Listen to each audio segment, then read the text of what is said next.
Welcome to HFY Stories. If you're ready for jaw-dropping stories and a universe full of excitement, hit that subscribe button like it's the big red button in a space opera. Give us a like if you're feeling that interstellar vibe and comment below to join the conversation. The arrival. The galaxy was vast, filled with species of all shapes and sizes, from the fearsome Bragnar, who ruled the dark expanses of space, to the cunning Zithrans, masters of stealth and subterfuge. Among them, the Antrixians were known for their brutal combat prowess, a species that thrived on war, glory, and the thrill of the hunt. They were predators, apex in every sense, towering over most other races, their sharp, armored bodies capable of withstanding the harshest environments. The Antrixians had long looked down upon the weaker species, considering them mere insects. One day, their eyes turned towards a small, seemingly insignificant planet in the Milky Way, Earth. To them, Earth was nothing more than a backwater world, populated by soft, fragile beings with no real defenses. The Antrixians scoffed at the idea of even considering Earth as a worthy conquest, but they were hunters, and even the smallest prey was sometimes necessary to sate their hunger. As their colossal warships descended into Earth's atmosphere, the Antrixians laughed at the sight of humans scurrying in fear. Their cities, made of glass and metal, were nothing compared to the towering structures on Antrix. The people of Earth had never faced a threat like the Antrixians, and their attempts to fight back were pathetic. Tanks, jets, and missiles were mere toys to the invaders, swatted away effortlessly by their advanced technology. The Antrixian leader, High Commander Gora, stood atop a hill overlooking the ruins of New York City, his four eyes glinting with amusement. "Insects," he muttered, "barely worth the effort." His soldiers, each one a giant in comparison to a human, stomped through the streets, crushing buildings and anything that stood in their way. The humans were scattered, terrified, and uncoordinated, making them easy targets. But as the Antrixians moved further into Earth's territories, they began to encounter something curious. Hidden deep in the jungles of South America, they found creatures that were unlike anything they had ever seen. These creatures were small, incredibly small, but they moved with precision and purpose. They were ants, specifically bullet ants, known for their excruciatingly painful sting. To the Antrixians, these ants were nothing more than another species to be crushed underfoot, yet there was something unsettling about them. Dr. Emily Carter, the leading entomologist, had been studying these ants for years. When the invasion began, she retreated to her research station deep in the Amazon, hoping to ride out the storm. But as the Antrixians approached, she noticed something extraordinary. The ants were not behaving like insects. They were organized, almost like they were preparing for battle. The bullet ants had begun to form massive colonies, uniting in a way that defied everything she knew about them. The first encounter between the Antrixians and the bullet ants was almost laughable. A group of Antrixian soldiers, scouting the jungle for human hideouts, stumbled upon one of these colonies. The soldiers, clad in their indestructible armor, laughed at the sight of the tiny insects. But as they began to step on the colony, the ants retaliated. Thousands of them swarmed over the Antrixians' legs, crawling into their armor, finding the smallest gaps. The soldiers, at first amused, quickly became alarmed as the ant stings pierced through their flesh, delivering venom that burned like fire. The Antrixians roared in pain, thrashing and stomping, but the ants were relentless. One by one, the mighty soldiers fell, convulsing in agony as the venom spread through their bodies. Dr. Carter watched from a safe distance, her heart pounding with both fear and awe. She had never seen anything like it. The ants had taken down creatures that were virtually invincible, using nothing but their sheer numbers and deadly sting. It was as if the ants had adapted, evolved to combat this new threat, and they were winning. The news of the defeat spread quickly through the Antrixian ranks. High Commander Gora was furious. How could these tiny creatures, these insects, pose a threat to the most powerful warriors in the galaxy? He ordered his forces to annihilate the ants, to burn the jungle to the ground if necessary. But the more they tried, the more they were stung, the more they suffered. The bullet ants had become a symbol of resistance, a glimmer of hope for humanity. And as the Antrixians struggled to contain them, Dr. Carter began to formulate a plan. If these ants could defeat the Antrixians, perhaps humanity still had a chance. Perhaps there was a way to turn the tide of the invasion, to use the ants' unexpected strength to fight back against the invaders. But time was running out. The Antrixians were regrouping, bringing in more troops, more firepower. The battle was far from over, and the next phase would determine the fate of Earth. Dr. Carter knew that she had to act quickly, to harness the power of the bullet ants before it was too late. The war was about to enter a new, unpredictable phase, and no one, human or Antrixian, could foresee the outcome. The fate of Earth now rested in the hands of its smallest inhabitants, and the world would soon learn that even the tiniest creatures could have the fiercest bite. The swarm unleashed. The Antrixian War Council gathered in their fortified headquarters, hidden deep within the ruins of what was once Rio de Janeiro. High Commander Gora was livid. He had never encountered such resistance from a primitive world. His soldiers, trained to fight in the harshest conditions, had been brought to their knees by Earth's insects. The council members, a mix of veteran warriors and strategic minds, sat in uneasy silence as Gora paced the room.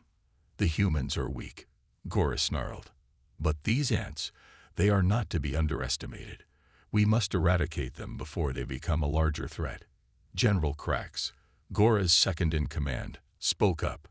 "Commander, we've deployed flamethrowers and chemical agents in the jungles, but the ants seem to be adapting.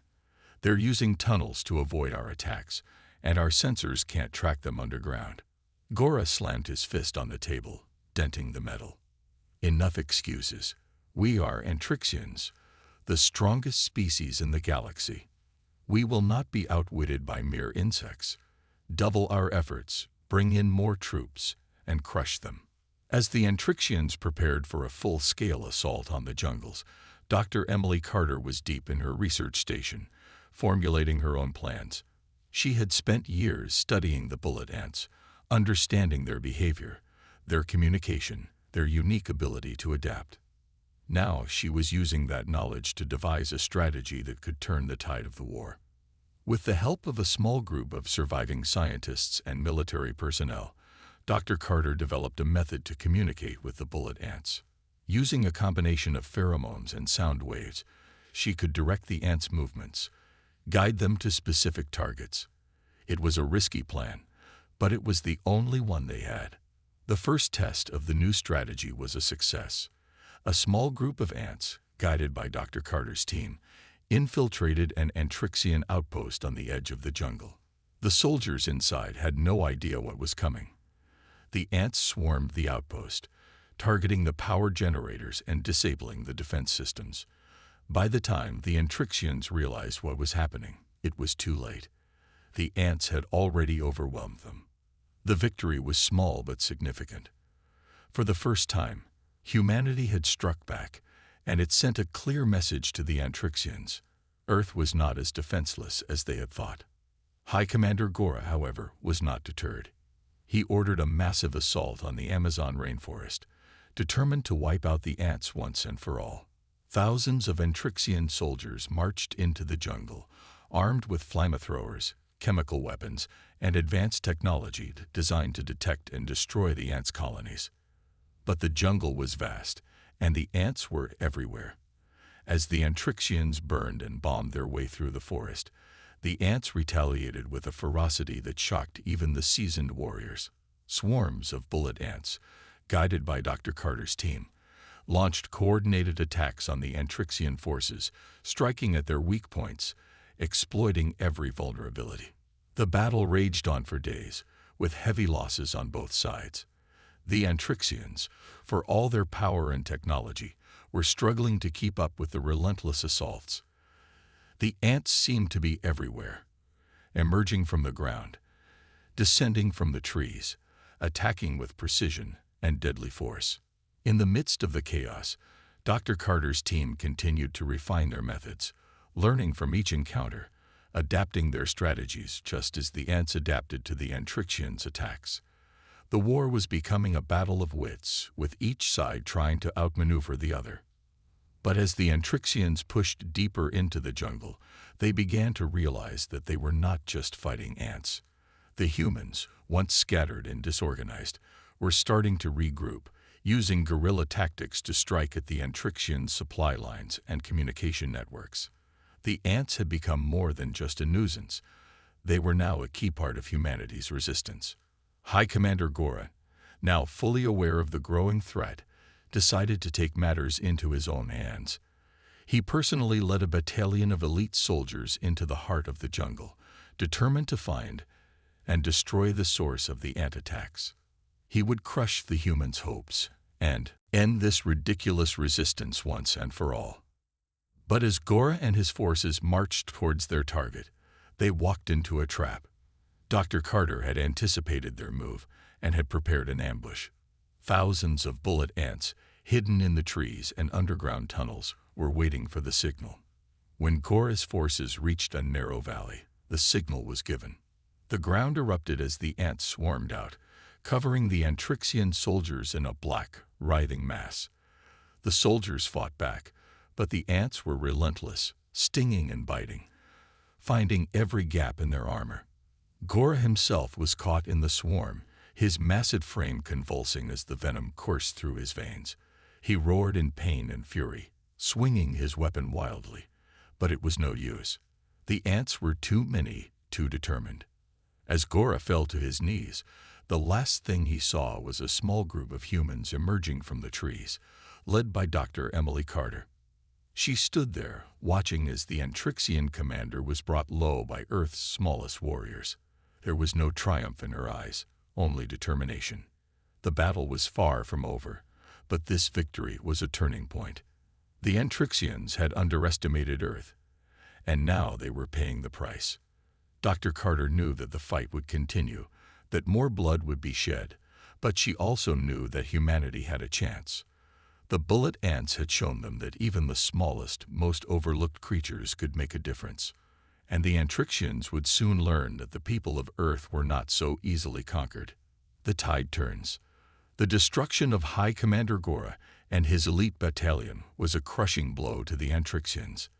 Their once unshakable confidence was now fractured, and whispers of fear began to circulate among their ranks. How could a primitive planet, one they had so easily dismissed, inflict such damage? The realization that they had underestimated not just the humans, but the entire ecosystem of Earth began to dawn on the Antrixians. This planet was alive in ways they had never encountered before.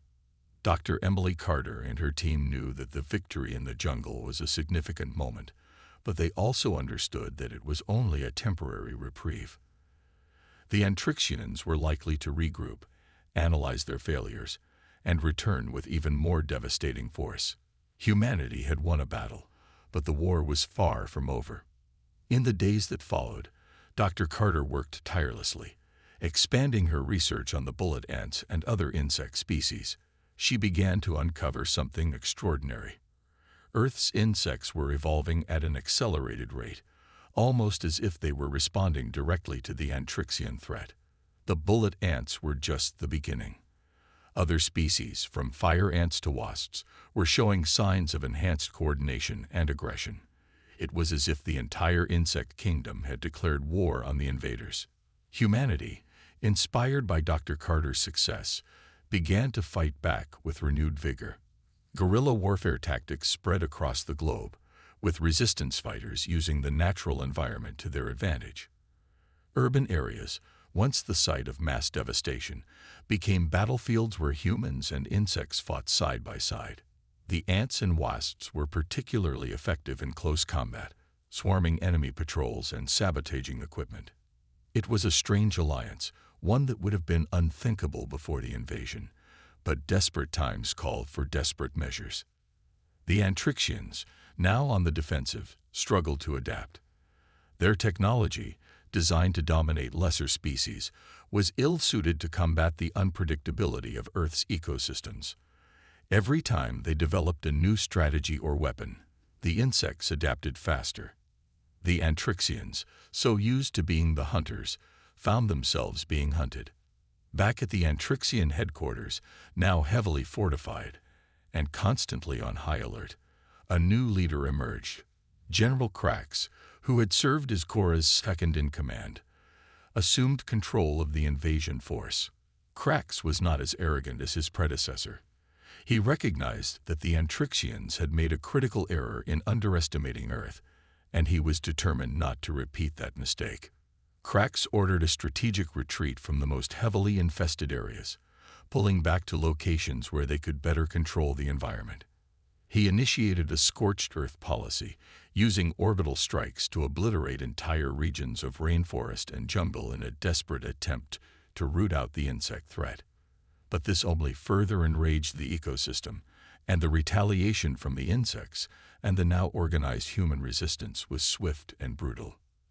As the conflict escalated, a new challenge emerged for Dr. Carter and her team. The rapid evolution of the insects was becoming unpredictable. Some species were beginning to exhibit aggressive behaviors towards humans as well, their alliances with the resistance becoming increasingly fragile. Dr. Carter feared that they were on the brink of losing control over the very forces they had unleashed.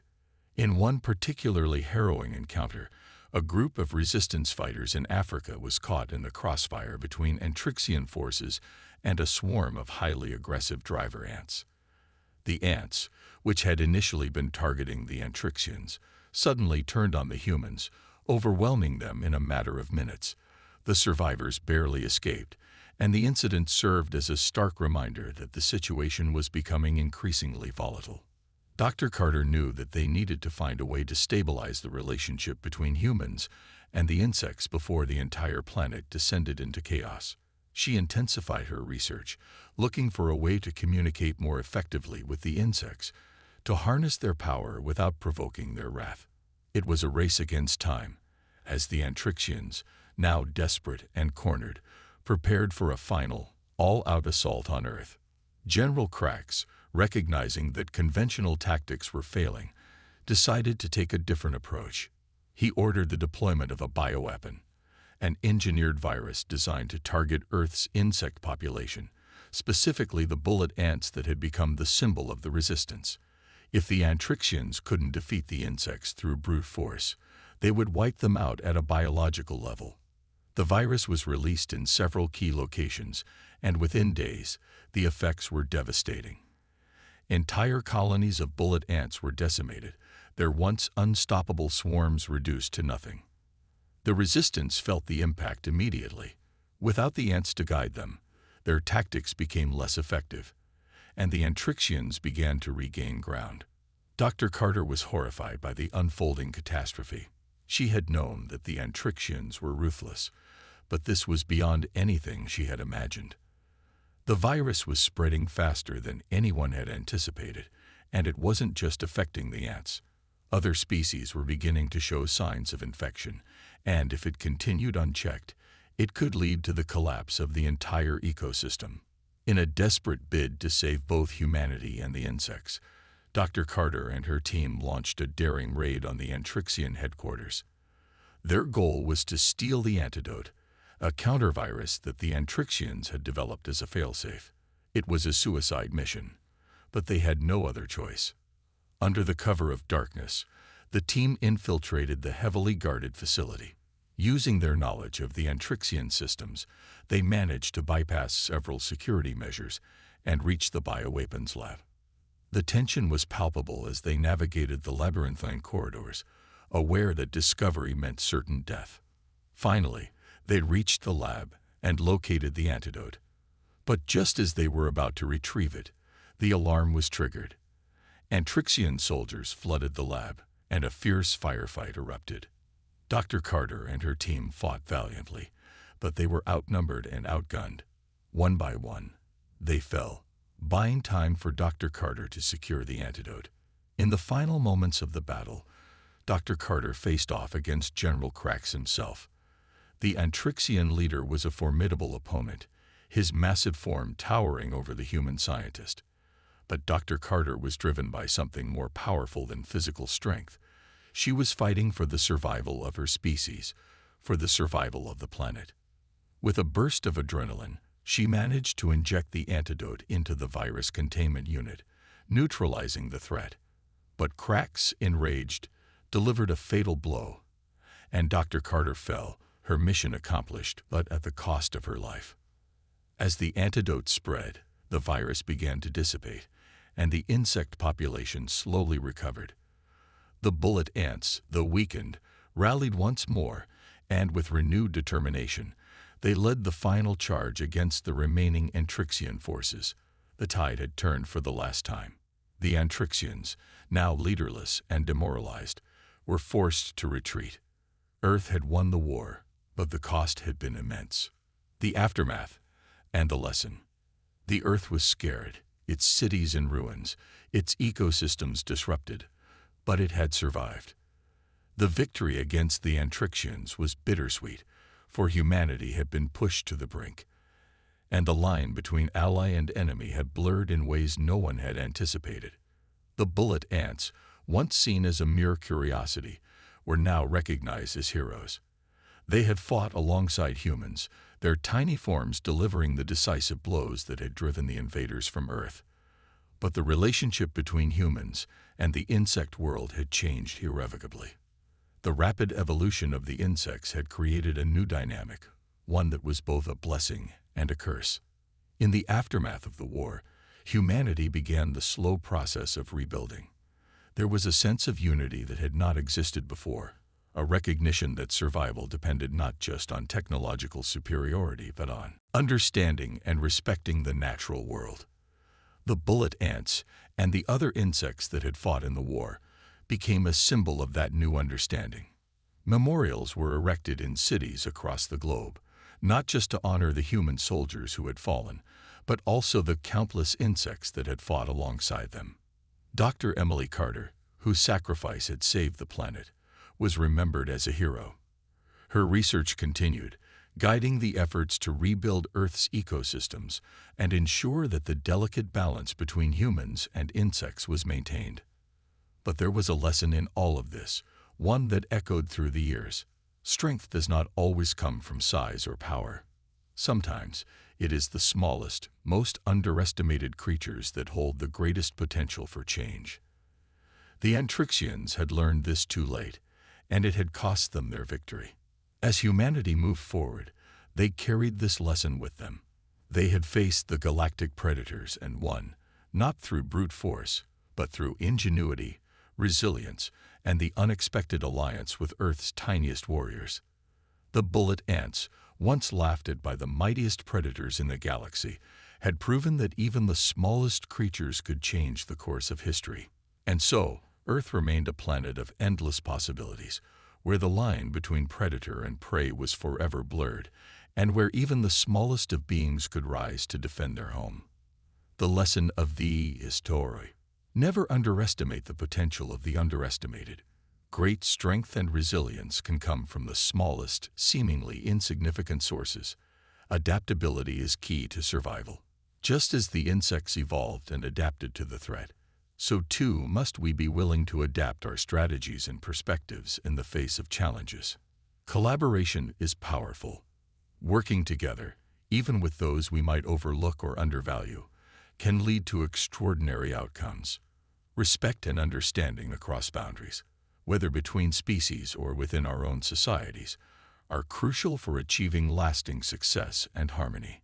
The story reminds us that in the face of overwhelming odds, it is not the size of the opponents but the spirit, resilience, and unexpected alliances that truly define the course of history. The end.